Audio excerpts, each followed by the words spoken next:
Welcome everyone from across the world. It's so nice to see where everyone is from. It's great. So diverse. It's a pleasure to be here. And Tammy and I, have really been looking forward to having this session with you, and we will try to have as much dialogue and input from everyone as we can. Would you like to put in the chat as well as where you're from?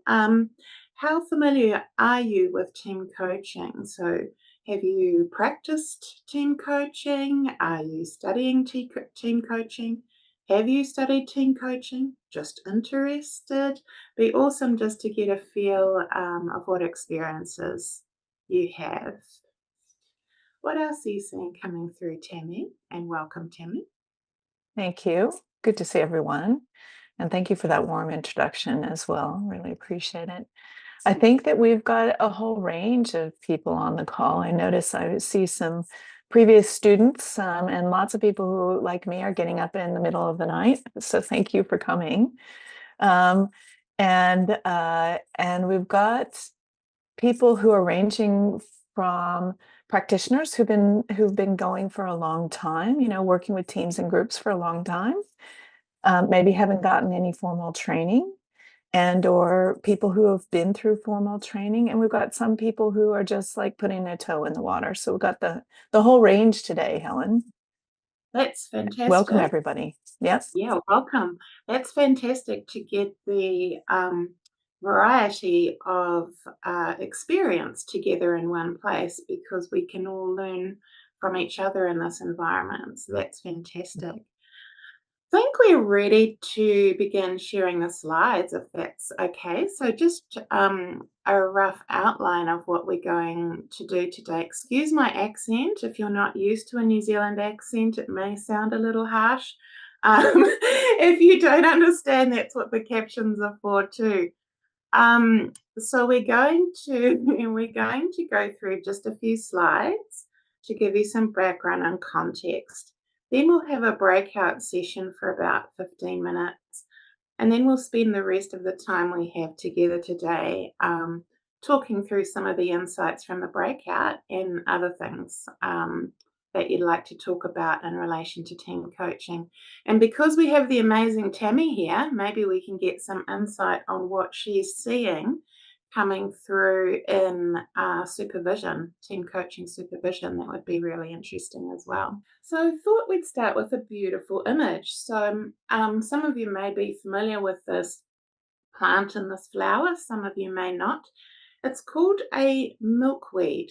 So it's quite a common plant, certainly in some countries. And if you manage to nurture and grow a silkweed plant, you'll get these lovely flowers. And sometimes you might also have the very happy accident that some monarch butterflies turn up. So monarch butterflies are hosted by milkweed plants. So I know when I was a child, we planted these especially to attract the monarch butterflies, so we could see the monarch caterpillars metamorphosize into the butterflies. Very fascinating. And in some ways, this analogy of this milkweed is a little similar to an experience I had with a team I was coaching. So this was some years ago, maybe 5 or 6 years ago now. I was very new to team coaching. Some of you on the call today are very new as well. I was going through team coaching training, but I didn't have a lot of experience of team coaching myself, very much at the beginning of my career. And I was very much focused on the team. So I was honing my own coaching skills. I was focused on the team. I was focused on the leader. I was really working with the team on trying to encourage collaboration, to get people to work together, to help them to deliver what they needed to deliver better, to add value. So I was really, really focused on the team, or focused on the milkweed, if you like, in our little analogy. And what I was doing with them worked. So this is an actual real snippet of data we collected while I was working with the team. So I worked with them for a long period of time, over 3 years. Maybe if we focus on the first couple of years of this graph here, you can see that their engagement scores did increase. And as we all know, people have worked with teams and within organizations, those engagement scores are really hard to shift. That's not easy to move engagement or to get people feeling more valued in their workplace and those scores moving.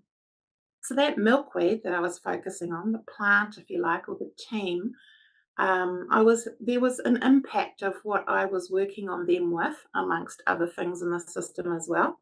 But there were some benefits coming through.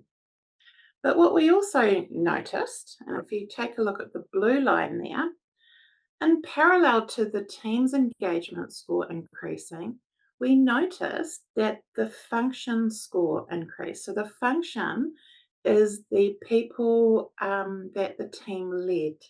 So that was around 60 people, a group of the organisation, and we noticed that their engagement scores were increasing as well. So it was like what we were working on in the team context was rubbing off to other parts of the organisation. And that's what we're focusing on today. That's what Tammy and I are talking about today. You will have all heard of the butterfly effect. Probably most of you have. Thumbs up if you've heard of it um, before. Yep, I've heard of it. Where the flapping of the wings of a butterfly in the Amazon can cause a tornado in another part of the world. So it's like the flow-on effect of something seemingly quite small has on the system and flows through that system, impacting that as well. So, given that this example of mine, in the case that I'm outlining today around this team that I worked with and the flow on effect that it had with other parts of the organization, that's really the concept of what we want to focus on today. So, given that it has a wider impact, what can we do with that? That's a great gift. That's a great happy accident. How can we turn that into something intentional rather than the accident? So, we're just going to I'll hand over to Tammy now. We'll just take another step backwards a little bit and just talk about what team coaching is and what the system impact is. And then we'll pick up the story and this analogy again. Tammy, Thanks, over Helen. to you. Yeah, thank you. So, what's interesting about team coaching, and it's no surprise for those of you who have been individual coaches for as long as I have, in the 25 years of doing the work here, is that none of the professional bodies and none of us who are educators and authors, etc., agree on definitions. So this particular definition came from me in one of the pieces that I've written about team coaching. And I think that excuse me, that one of the things that I'm really quite passionate about, and this stems from the work that I've done in the supervision arena as well, is that whether you're doing individual coaching or team coaching or working with groups or facilitating or what have you, is that there's lots of excitement about, oh, I'm working systemically. Well, you have always been working systemically. Is that anytime you have two or more people getting together, it is a co-created environment. And the reason why is because you don't work in a vacuum. It's like what happens between Helen and I and the dialogue in front of the whole class here together. We're, actually literally or subconsciously picking up feedback from you as the audience. We're literally looking at each other and saying, okay, is this landing okay? Am I making sense? All of that. Helen's shaking her head right now, right? So those sorts of inputs are what we're getting from our system all of the time. And so what we're trying to do as team coaches is opening up that space so that everyone is looking at what's happening in that moment with the team, with the those of you, I noticed a number of you are here from Peter Hawkins' work, where he talks about coaching the joins, right? And that's what we're talking about here, is that when you're able to kind of pop out and look at what's happening with those interdynamics between the team members themselves, for example, or for those of you who've come in from David Clutterbuck's work, where he talks about, complex adaptive systems, here, where those are that interconnected elements within a system. And, that might be stakeholders, for example, where you've got partnerships with other people outside of the organization or outside of that team. And so, how are they informing each other? And what are those things that we need to concentrate on? And I think that the number one mistake I see with team coaches who are newer to team coaching, or for those who have kind of got caught up in the moment, is we focus a lot on team dynamics, or we focus a lot on what's happening in that team.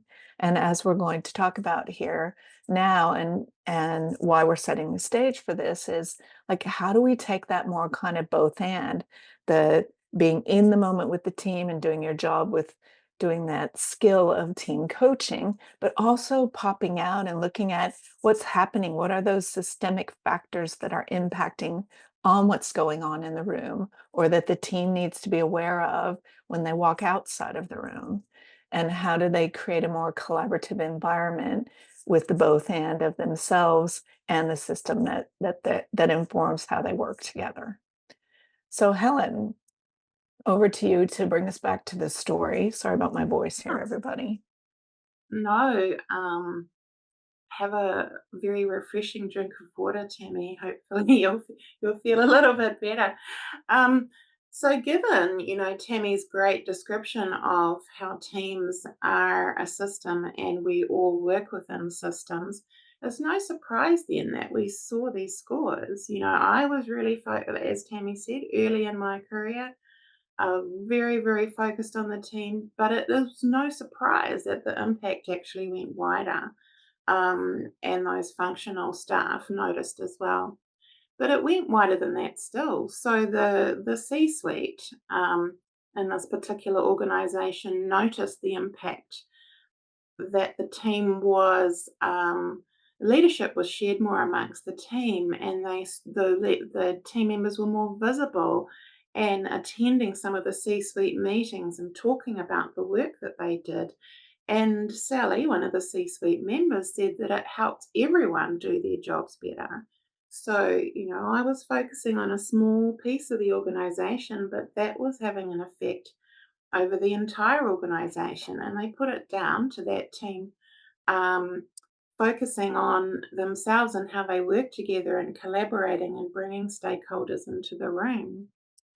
Um, we also hear from Tony, another person in the organisation who wasn't related, if you like, to the team at all from a structural point of view, but did work with team members. And he sort of had an interesting quote, which I've put here around. The team always gave him the impression that they were stressed and didn't have time for him. But now he feels like they appreciate him more, have more time for him. And there's a lot more opportunity to work together, collaborate, etc. Super interesting. I was talking yesterday to an HR person who was telling me about some of the challenges that she's experiencing with a team that she's working with. And to Tammy's point, after she told me the story in her scenario, I asked her, "What about the stakeholders? Where are they? You haven't mentioned them at all." And she actually said to me, "Gosh, I never even thought of them." And I said, "Well, actually, the team doesn't exist without the stakeholders. You're here, you exist to serve them." So that was a super interesting conversation and exactly what Tammy was talking about. Um, So in this book, this is the book that was mentioned earlier that I wrote, and Tammy wrote a fantastic chapter in there around supervision and support for coaches. I highly recommend that chapter. But if you want to hear more about this particular example that I've been talking about today and the impact of all that you can learn early in your career, I recommend having a look at this. But what else is there? This was my example, you can't. What's the phrase, Tammy? You can't make a rash judgment about um, something being true just by looking at one example. So, what else have we got? What other evidence do we have? Are you happy to talk to this one, Tammy? Sure. Excuse me. So I just was typing in a comment here Judy Wolf made, which I thought was really great Ah, about the fact that it's a both and, we're not just talking about the team's impact on the organization. It goes the other way as well, right? absolutely. And and I think that some of the evidence that we've put together for you today is about that. Like, how do we start looking at, team coaching is an organizational wide impact. It's got that opportunity to create a more systemic change because you're working with more people. And it becomes even more of its own when you go into a teams of teams environment, because then you've got teams who are interacting with each other. I read a study recently where, I think that the average person who works in a large organization is a member of at least 5 to 7 other teams. So even if you're doing one to one, you've still got a systemic impact. And how they are feeling in the organization will then be how they lead a team, for example, or the relationship between that team member and their team leader is going to impact on the team, how the culture feels to the team is going to be how they do that. And so how they all work together as well. So this is quite an interesting and newer study. It's just come out.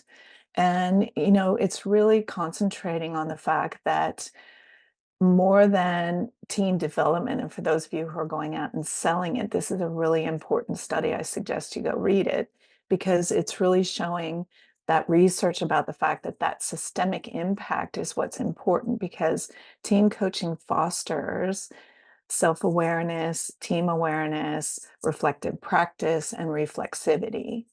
And that's what we want. So when companies are talking about innovation, when organizations are talking about really expanding, their marketplaces, and what was the impact of COVID, for example, on the way that they work together, and co-working environments and hybrid environments.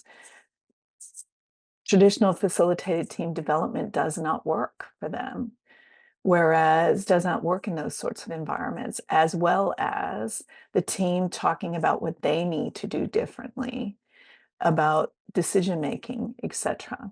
Is there anything else, Helen, that you wanted to add? Because you were the one who kind of brought this piece of evidence here.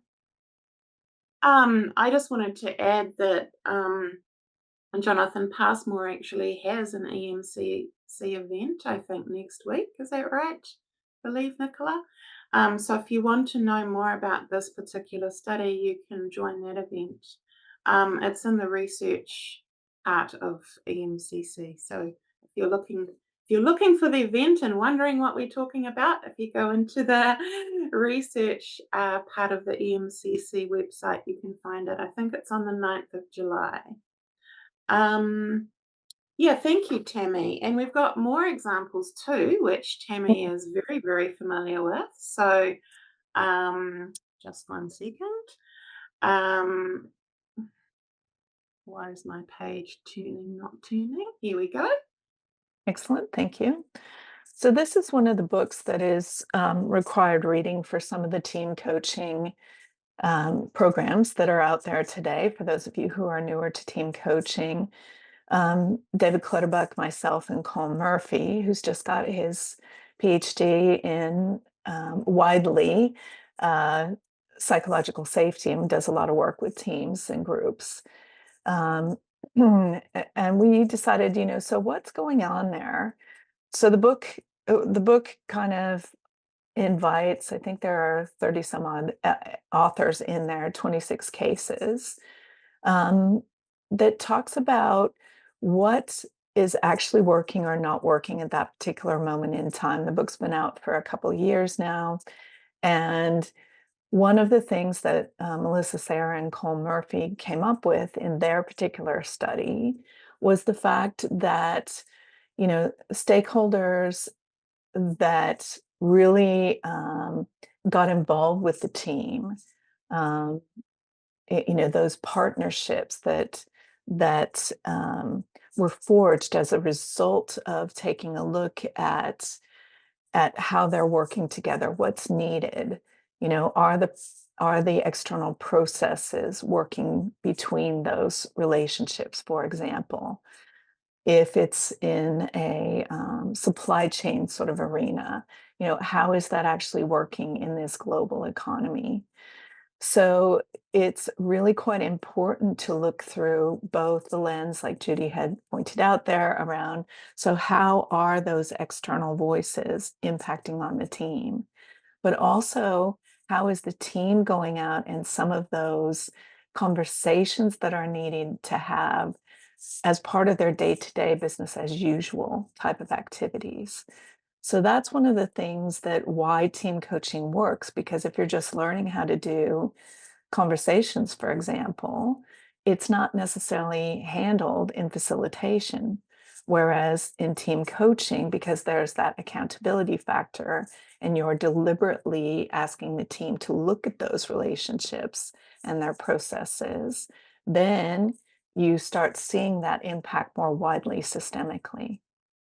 So, for those of you who are looking for some team coaching supervisors, Sarah Tennyson and Angela Wright are both longstanding professional supervisors as well as being team coaches. And that's one of the things that I know the EMCC is quite passionate about, making sure that your supervisors are credentialed or accredited and have the team coaching background. So for those who are looking for that, here are a couple of folks who have that as well. So, one of the things that I know many of you have been doing, regardless of whether or not you have any training in team coaching, is about the fact that, as a team coach, you are actually role modeling what it is in that, particularly if you're co-coaching, about how to work together. Like, what are some of those factors that really need to be present in team leaders today? Because oftentimes we get engagements, excuse me, engagements where the leader is more command and control or doesn't have that sort of engaging sort of style here. So, how does everybody support that team leader to change the way that they're working, for example? Because it's not just them, probably the organizational culture needs to shift as well.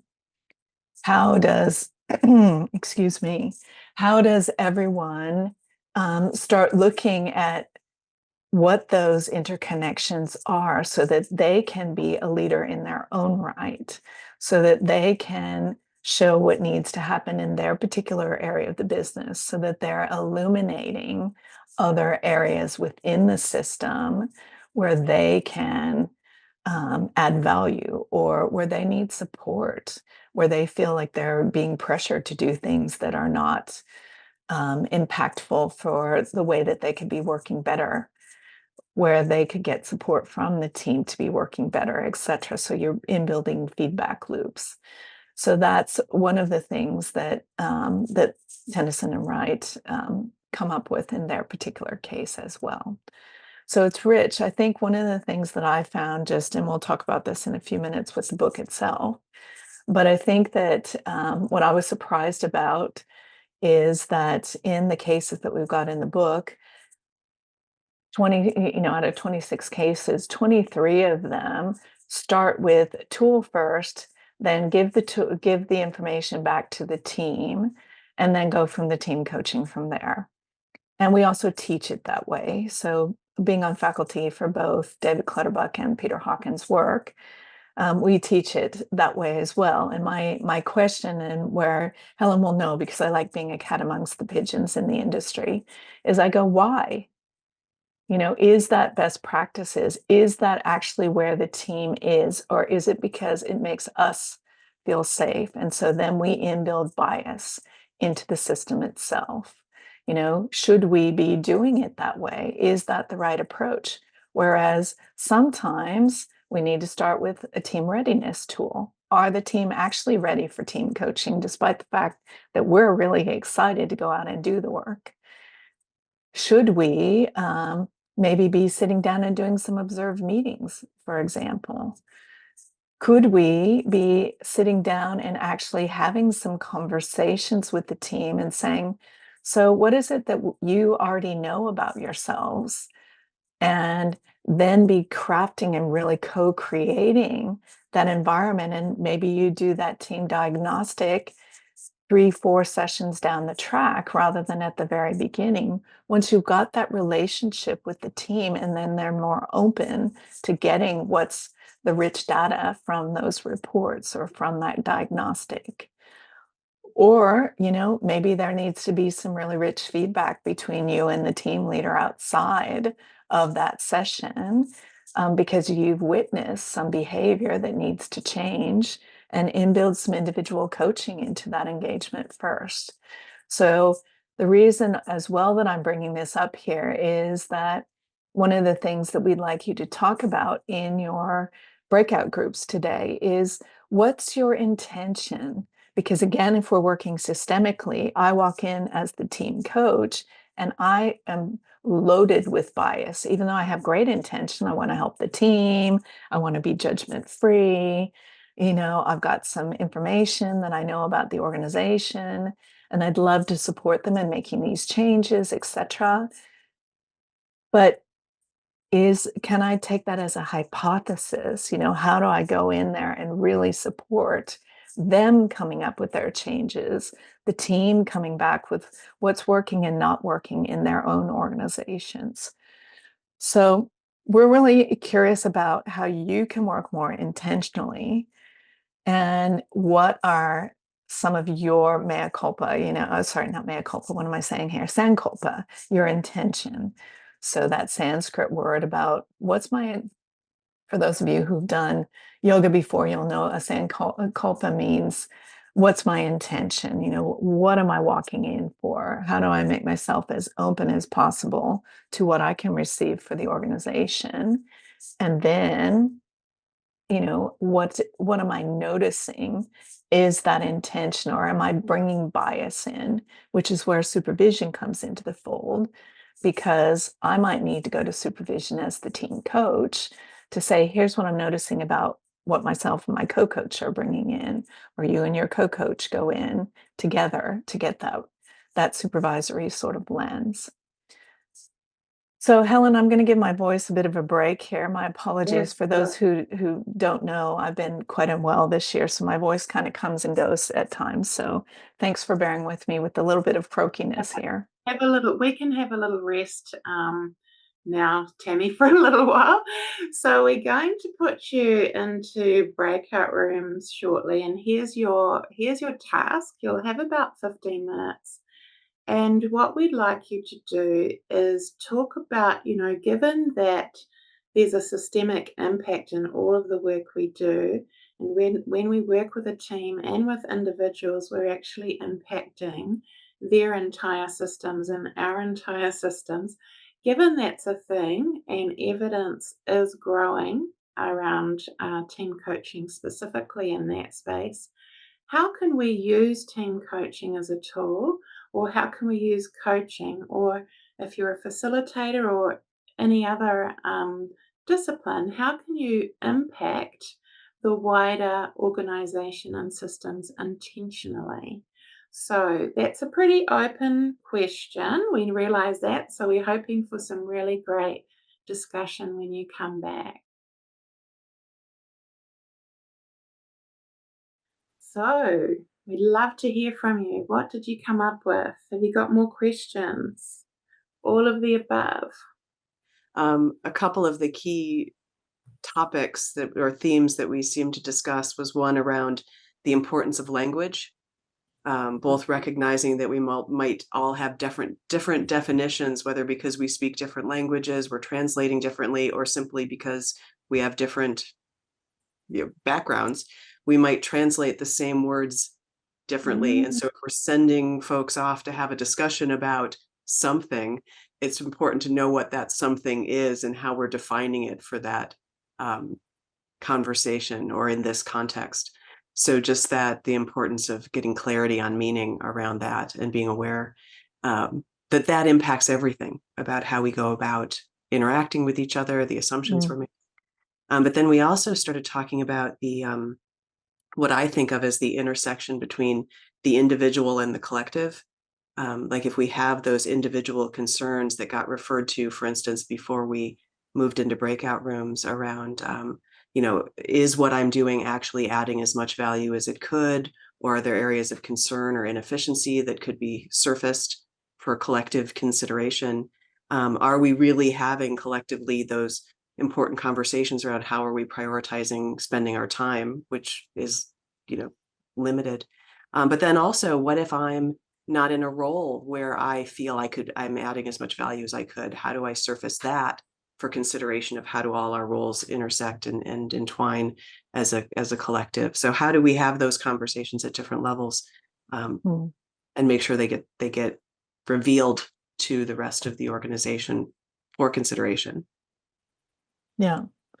And I think, Judy, you bring up a really interesting, well, a number of interesting points. But what I hear underneath what you're talking about as well is how do we, as the team coach who are managing process, select those threads that you could take as a result of the multifactorial options that you could potentially have coming into that dialogue with the team, and or if my background or preference is English as a first language, then I'm making an assumption that the team is going to hear it that way. And how do I actually check that out? And I know that, recently there's been some chat about, say, for example, the word stakeholder, because I think it was in Canada where that word has been kind of uh, outdated, has been labeled as being outdated because of the history of it. And so it's an industry standard word. So are we as a coaching industry um, going to change that word? Will we use other words as a preference or because our government wants us to change that word? Or if you're like Helen and you're in New Zealand and you've got, the Maori sort of culture, which is quite top of mind in New Zealand, how do you make sure that that's being included in what you're talking about?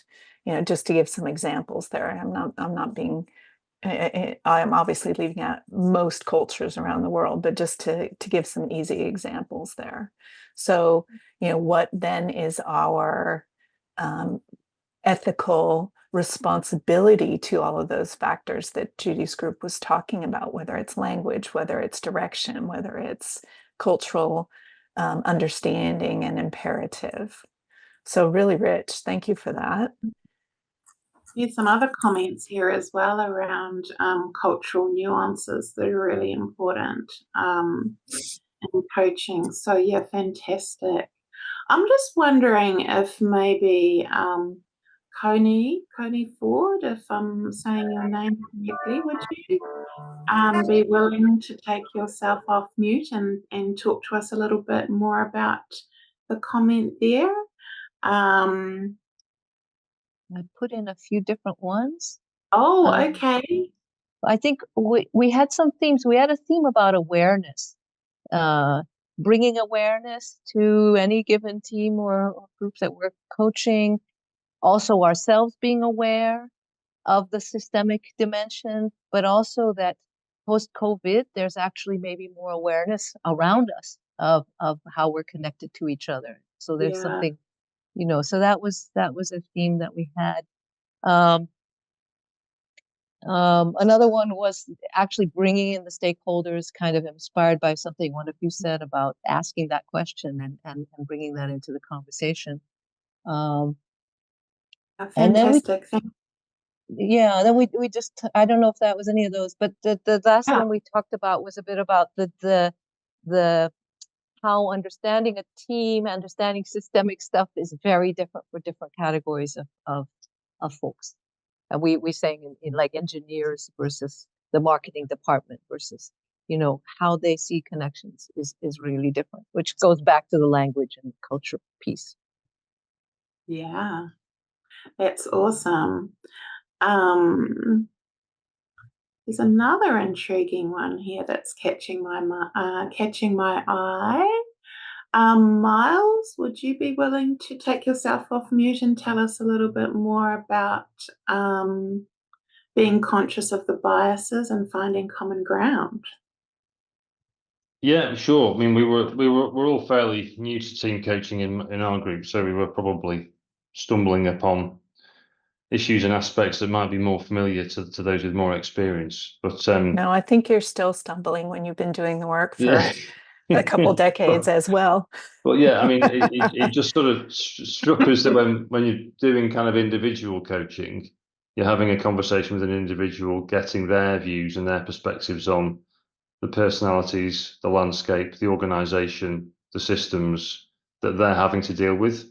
And actually, when you've got a team together, you've got a real opportunity to actually get a kind of shared view. And that will, there won't always be, you won't start with a shared view. You might have disputes and differences of opinion within the group, but you have got an opportunity to air all of that in a way that will probably highlight biases and views and perspectives that all the individuals in that group are bringing to their work every day, and are actually informing how they communicate, not just with the team you're coaching, but with their teams and across the organization. So it's actually a real opportunity to get all that out in the open in a positive and constructive way. And then the other angle on biases has got to be the coach's own, or the coaching team's own biases as well, and just being very, very conscious. Fiona from Ireland made a great, just being super conscious about what you're bringing into that conversation, and also in some cases it's probably quite common that you might have some pre-existing individual coaching or mentoring relationships with individuals within the group, because that's just how these things arise quite often, isn't it? And being super conscious about how you manage the insights you might have from that dialogue into a coaching environment. Team coaching environment. That's why supervision is so important. Mm-hmm. Well, and I think that, for those of you who are newer to team coaching, even for those of you who have been around in team coaching for a long time, like, just as a reminder, like, bias is also positive, right? Is that we think of bias as, oh, like, I need to be judgment free, or, I need to understand what the cultural imperatives are, right? Like, that could be a positive or a negative of where your bias comes from, right? So if I want to make the world a better place, great. Who doesn't, right? But then what are you taking into your context as a result of that? Are you imposing your view that that company or organization should be spending money on X, should be investing in Y, should be having resource allocation for X or whatever? And there's nothing wrong with that per se, but are you doing it consciously or unconsciously? Because if your organization, the way you represent yourself and your brand, your company is going in and doing that, be proud. Let the company know that that's what you do. We're about, making the world a better place, and etc. And this is how we do it. But if you're going in under the scenes, and doing it by stealth, there may be a mismatch, and then the organization is not clear about what you're doing, or they just turf you. Like, that's what comes into supervision by not knowing it. But it started off with a positive intent. It started off with a positive bias, right? So really important, Miles, what you're talking about there. Yeah, I guess being conscious and probably being upfront and explicit in the dialogue around it. Yeah, yeah. Absolutely. Thank you. And even in a one-on-one to say, like, here's what I'm thinking right now, how is that impacting on you? Or here's where my bias goes towards, like, is that what we're talking about here? So I'm not making assumptions. Mm. Thanks for that. And Joe, I'm just picking up on something related to that Joanna's typed into the chat as well,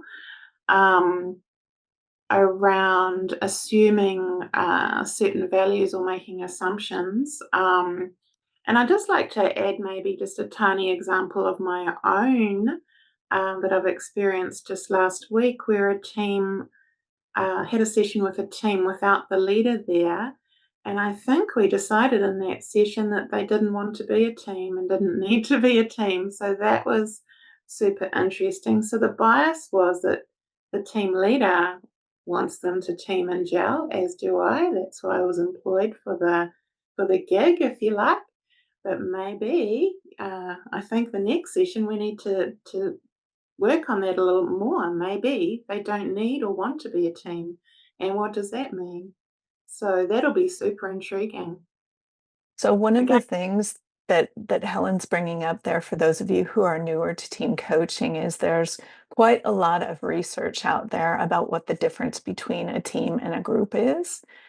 And one of the primary things that I talk about when I teach is the fact that, particularly today, because the rate of change is quite quick, is that to know whether or not it's a team or a group, some of the research that's been around actually is unhelpful.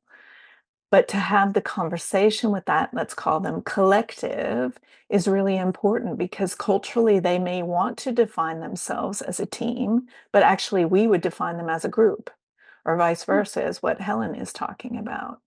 Yeah. And the most important thing is what to look for as a team coach is what are the levels that they currently have and or that they want to have with regard to interdependencies. So how much are they needing to work together to achieve that collective outcome? How much are they dependent or interdependent on each other for things like resources and budget? So that's really what we want to look for. And it looks like Matthew Dornan has a question for us, Helen. Awesome. And then I wonder if we want to go to some more questions, and we've had some rich comments in the chat box today as well. I'm glad you got my name right.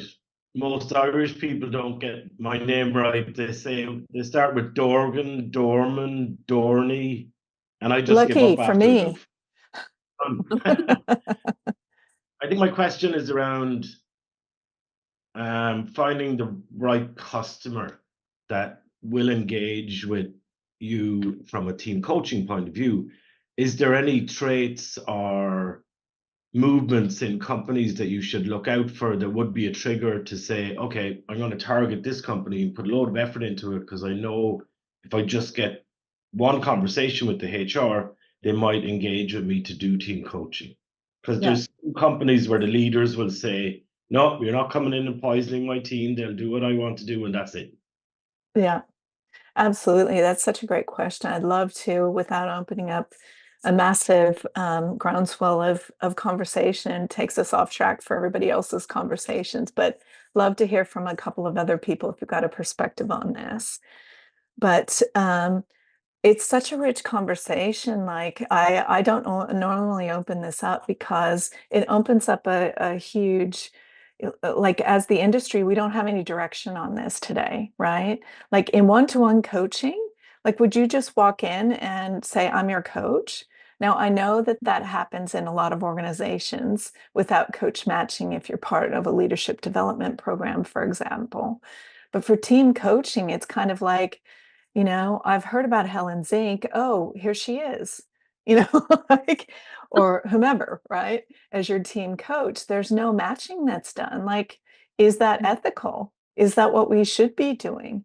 Or should we be rolling out the same processes we use in one-to-one coaching for team and group coaching?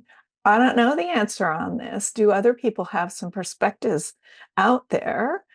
Or should we be offering some inbuilt sort of services, a la what we were saying before the break, where you're actually going in and having a chat to that team and making sure that there is a fit, that you do have the right solutions, that your bias is with their bias, Can you work together to make magic?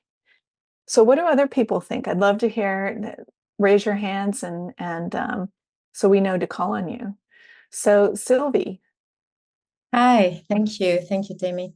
What I like to do when I work with teams, before we actually meet together, I have one-to-one interviews so I can sense how it's going on. And then it also creates a link, a bond, an individual bond with me as their future potential coach. And then it's being confirmed or not, but generally, yes, with the team when we meet. Can I have a comment on the team deciding whether or not to be a team? Or Please. yeah. I think, I don't know if that's what we discussed in our subgroup. It's locating or positioning the team within their own systems, like what are the relationship with the hierarchy, with their contributors, what are their accountabilities.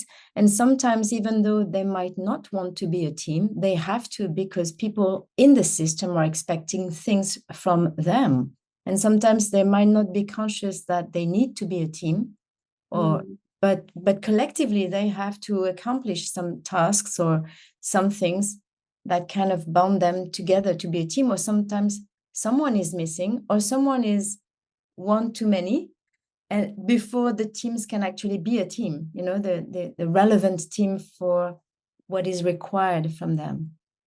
And also, what we talked about, the difference between a group and a team. And sometimes in organization, there are tribes, that is team that are playing the independent game. And that also might be a topic for coaching.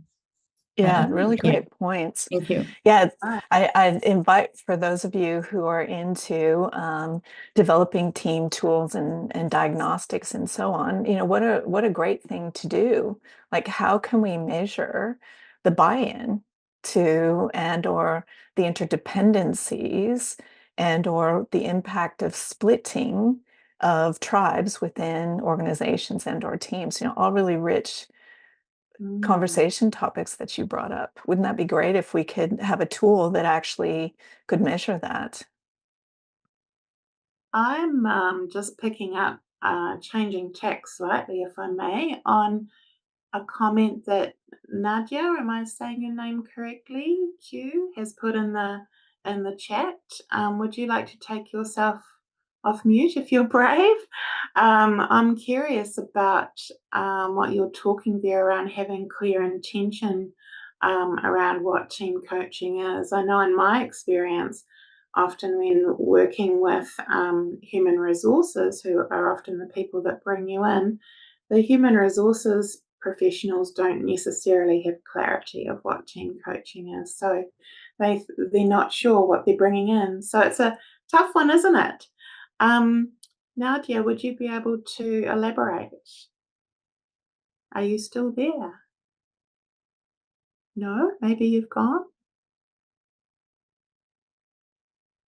Anyone else want to talk on that topic around clarity of why you're there in the first place and why the organisation is bringing you in?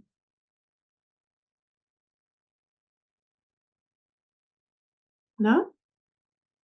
Helen, I'll jump in here. I think Great. this gets to that minefield of contracting and the multiple layers of contracting that kind of exist in the work that we're doing. And you're right, the HR person or the head of OD who brings us in is one of the parties we're needing to contract with. The team leader is another party to contract with. The team we're contracting with. The divisional leader where the team sits potentially is someone that we're contracting with. And if the work is being done with an internal OD consultant or change, there's another layer of contracting there. So when we talk about systems, there's a whole contracting system that we need to be highly conscious of. And where I've been asked to come in or been invited in by the HR person, very quickly, I'm asking, can I talk with the team leader? And I'm happy with HR to be in the room, because then we've now got a shared understanding and we can align those players, Tammy, if we're not using the word stakeholders anymore. There you go. That's new There's to a me, whole by the way. list of them. I didn't know that either. No. So so it is about how do you make the ground fertile, or the field or multiple fields before we actually step in and do the work. Yeah. Contracting is one of Tammy's favorite topics. Did you know that, Mark? Yeah. It's a special We'll be here person for hours. who says that. Those who know Charlotte Silk in the UK, it's the same. Yes, it can get tricky. Like, even just I've had experience myself, Mark, in those very early stages and engaging with a team or just, the contract isn't even signed yet, if that makes sense, the official contract, and just working through who to talk to, who you need to contract with, who's the sponsor here, and trying to I guess navigate that piece before you're even actually working with the team. So there's a lot of systemic stuff going on constantly, isn't there?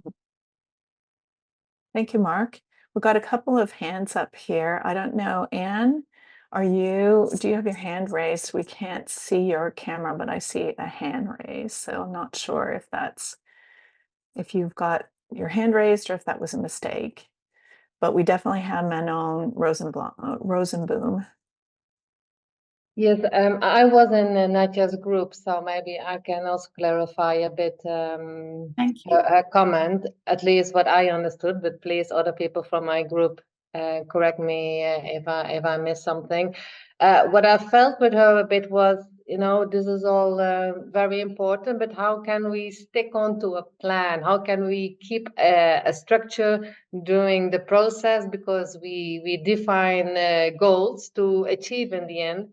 And I was like, well, we can have goals, we define that at the beginning, but it's at the same time an organic process, and what can be meaningful at the moment to work on, maybe in the next session, that's not the priority anymore, because things can change between two sessions. And I felt with her a bit like, more the achievement side, like we need to achieve something.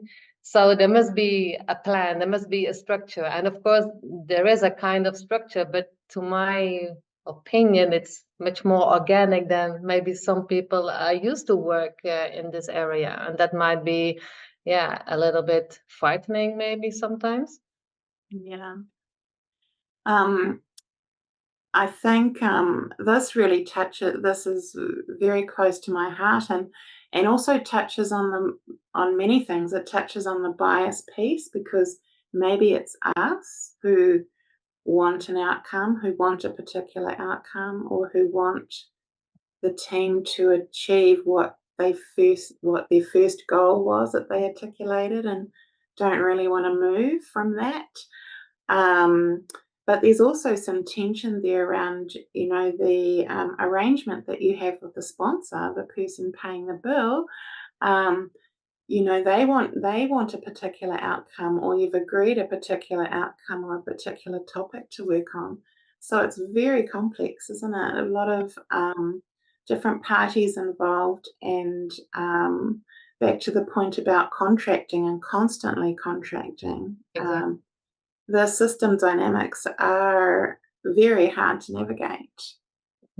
So interesting what you now mentioned about contracting, because if we see these dynamics changing or priorities changing, but we have done contracting with other people in the company on higher levels. And we have, of course, this confidentiality item. How does that combine then? If we see there is a need for a shift in contracting, but we cannot, of course, disclose too much about what's going on. Have you ever been in such situations? So you can share some of your rich experience in that? Constantly, but I was wondering if Tammy, have you come across this yourself, or as stories you hear as part of supervision? Yeah, I mean, I think this is one of the number one issues, isn't it? Is that, especially this goes to a question we had earlier in the session about internal coaches. Like, internal coaches probably have that way worse than, let's say, than us as freelance external coaches, because they're part of the culture. They have their own opinions, plus they're also oftentimes kind of trusted advisors within the business. And so when you know a lot, or like I've just come off of 3-year teams of teams, leading a 3-year teams of teams coaching teams of teams coaching project, if I can get that out. And so, because there were, 13 teams on that project, 11 coaches, I know so much about that particular project and organization that I've made up in my own mind, right? And so, this is your get out of jail card, is to do contracting, because as I was role modeling before, it's about going, okay, so my fantasy world says that this is what's going on here for this team. Like, can you help me out? Is this actually what's going on here? Or I thought that we were talking about X. It seems like the conversation needs to go to Y. Why? Because inside my head, I'm going, this is where I think, but make it transparent to the team or to the group and say, okay, am I on track here? And this is the same as what you would do in one-on-one, right? And so it's no different. You already know how to do this. So definitely that's the case. And I didn't expect to talk about contracting today, but I actually have a model, and I've written an article recently about how to use that model. The model's been around since 2014 on contracting. And it's taught in a number of different places in team coaching around the world. So I can get that, Nicola, to you if people are interested, and then that can be circulated as part of the thing. I know we've only got, thank you so much, Menom. Thank you for the explanation. Yeah. I know that we had a few things. Helen, do you want me to switch gears to go into some Q&A so that we get those topics answered before we have to close? Yeah, I'm conscious of the time as well. One of the questions that came up earlier, maybe if we loop back to a couple of the earlier questions, there was a really interesting one around the EMCC or any professional body really supporting the industry or the profession to make the case, if you like, for team coaching. So to help provide evidence so that we can get inroads into organisations and share the benefits. Thoughts on that, Tammy, and maybe somebody else can add. Yeah, I mean, I think that it's interesting, because one of the things that I've been really passionate about behind the scenes with the professional bodies is, how are we supporting, like, as an educator of team coaches, the thing that breaks my heart is, people have spent their time and money in getting trained, and then because in general, coaches are not salespeople, then they don't get work. So how do we collectively support people getting work, and for organizations to actually hire people to do the work, right? Like, this is not, it's a complex adaptive system. So things that I've been thinking about are things like, forming peer groups to talk about what openly are we doing with teams, or what have we done in the past with an individual leader who might need some support. And what comes out of that then sometimes is opportunities for co-coaching relationships, or to go in and approach an organization together, which makes it less scary. And you do not need to be a professional salesperson to do this. This is about, us creating the relationship with that organization, right? But then also, like, how can EMCC and other professional bodies support research? And so if you are interested in researching, what a great way to get business. Hey, I want to come in and understand more about team readiness, which was one of the questions as well. And there's no research almost out there about where do you start with the team, or are they actually ready for team coaching before you walk in the door? The leader says their team is messed up and that's why you get the work, but actually it's the leader that's messed up. Like, we need this research. And so go get a grant from, McLean, or ask the MCC for support, or those kinds of things. So that's my suggestion. Matt, if we can be quick with your answer, love to hear from you as well.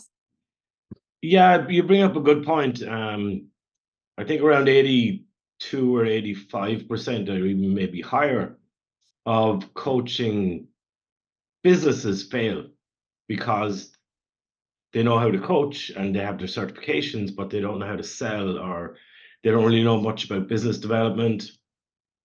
And I think it's super important that, organizations, whoever they are, that start to promote, either via social media or something like that, the values and the benefits of coaching and what that can do for an organization. Because in Ireland, especially, I don't know any of the other Irish people on here, but people think coaching is problem pointing out or therapy, but they don't realize that it's not just, how's it going? How are you feeling? How did that make you feel? Do you feel better now? All that kind of BS that people think about coaching. So there's definitely an education required to help new coaches to not have to be so salesy or businessy, that there's more people looking for coaches, to make it easier for coaches not to have to do all the lead generation, the sales. Or, like, I'm a sales guy, so I help coaches to try and define their own value proposition and use my 40 years of experience to try and help them to get into that business mindset. Yeah. Business. I think that I'm just going to cut you off there. Sorry, because we're kind of getting towards the end of time, but let's pick that up, Matthew, as far as in the networking part, if you're staying after, because I'd love to hear about this. And, it would be great for people, whether it's in this session, LinkedIn, as a result of the conversation today, like, how do you form those support groups, those peer groups, to talk about what Matthew's talking about? Like, how do we change that perception if we're in Ireland, for example? So I'd love to have some groundswell in that, really happy to promote that. See if you want to do that sort of thing, like, how do we because if we can start doing that collectively in these sorts of groups, then imagine what's going to happen out there where people see the value of team coaching and everybody starts making a better impact in organizations and throughout the world.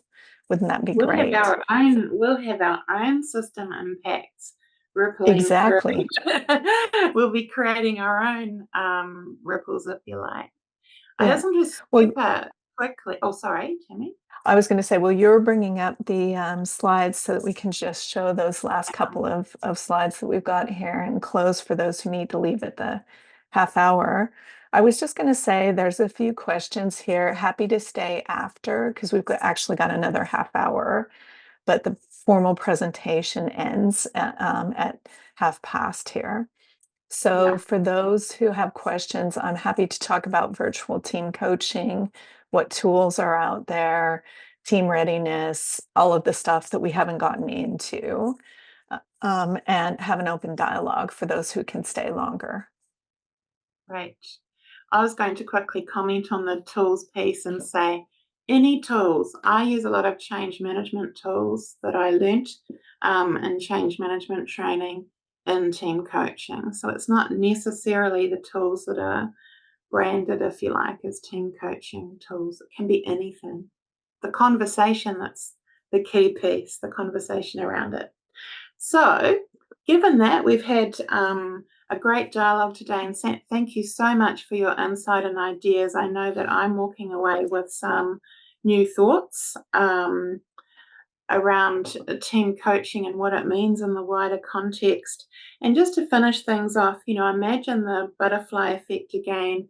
And if we know that the butterfly effect happens, that what we do does impact the entire system, imagine what would happen if we focused on that impact rather than just on the team in this case. What if we focused on the ripples and the impact that we're making as well as the team? So Tammy, you're just going to give us a little bit of reference material, and then Nicola will close us off, I think. Yep. So these are the books that have been mentioned today. Helen's book on team coaching for organizational development. And why the book is that it walks you through the different lenses in a system, and what she did in being an internal coach for 3 years, and then migrating off to being an external and consulting back to the same team. So you kind of get a long-term case study, if you will, throughout the book.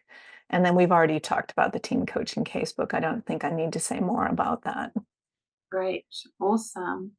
And here's some contact information. I can see my LinkedIn is already going ping, ping, ping. So people are people are connecting. So that's great.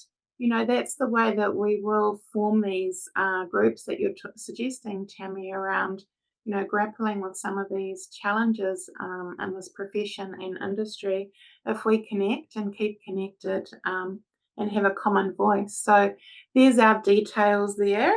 I think that's all from us. I think, Tammy, is that right? We're handing That's back it. to Nicola. Yeah. I mean, we could keep talking. I'd love to have more dialogue with everybody. So No, it's been a absolutely fantastic conversation. It really has. And I love, as we do, the way that these things meander as around. You think, oh my goodness, there's another thing to think about here, and always other bit, and I could see all the sparks and the neurons flying. So thank you, everybody. Before we finish the official session, before we go into the breakouts, I just wanted to ask Helen and Tammy, what is it that you yourself are taking from this session? What sticks in your mind from the conversations we've been having? Perhaps Helen first. Thanks. I'm just amazed at the richness of the thinking and the discussions that we've had today, and also the acknowledgement that some of the things that I'm grappling with and people that I work with every day are grappling with are common to the things that you're all grappling with. So thank you for that. We have some commonality here. Thank you, Helen. And how about you, Tammy? I think for me, I am, as always, just so heartened and encouraged by the power of the collective. So none of us are alone. I know that coaching can be a lonely individual profession. And so look at the power of everybody coming together today, and how do we continue to keep the dialogue going? And how can we collectively support each other? Because that's role modeling what we want for our teams as well. And look at the power of the collective and how we might be able to change things. Thank you, Tammy. Thank you, Helen. And thank you, everybody here who has just jumped in with both feet and wrapped both arms around this topic. It's been wonderful to spend this time with you.